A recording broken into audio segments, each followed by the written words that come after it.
بسم اللہ الرحمن الرحیم۔ السلام علیکم سبھی دوست، آپ کیسے ہیں؟ یہ ایک سوال تھا، تقریباً پہلا ایک سوال کیا گیا تھا، اسی سے ریلیٹڈ ملتا جلتا سوال ہے۔ سوال یہ کیا گیا تھا کہ اگر کسی کو چھینک آئے تو کیا جو بندہ اس کی چھینک سنتا ہے، کیا اس کے اوپر اس کا جواب دینا واجب ہے، ضروری ہے؟ اس کے بارے شریعت مطہرہ کا کیا حکم ہے؟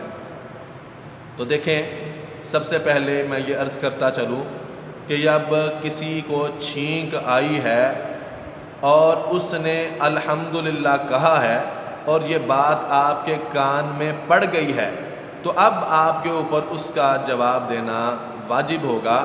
اب آپ کو چاہیے کہ آپ کہیں یرحمک اللہ۔ لیکن اگر آپ کے بات کان میں نہیں پڑی، چھینک کے بعد یعنی کہ اس کو چھینک آئی، وہ الحمدللہ یا الحمدللہ رب العالمین کہے گا تو پھر آپ جواب دینے کے کہہ لیں کہ پابند ہوں گے۔ اگر آپ کو اس کی چھینک کے بعد الحمدللہ کے الفاظ ہی نہیں سنے تو پھر آپ جواب دینے کے پابند نہیں ہوں گے۔ نمبر 1، مرد کے لیے یرحمک اللہ کیا لفظ ہوگا؟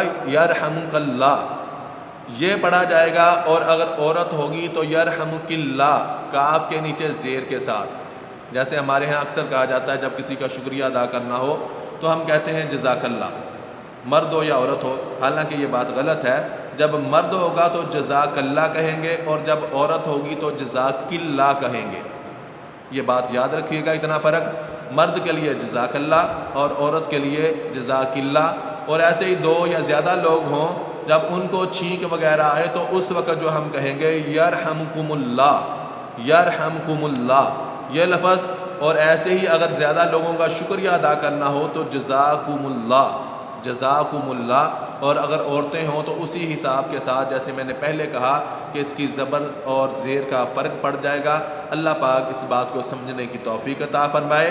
یہ چھینک کے جواب والی جو بات ہے، یہ بخاری شریف کی صحیح بخاری شریف کی حدیث نمبر 1239 میں یہ بات موجود ہے۔ اللہ پاک مجھے اور آپ کو اس بات کو سمجھنے کی توفیق عطا فرمائے، آمین ثم آمین۔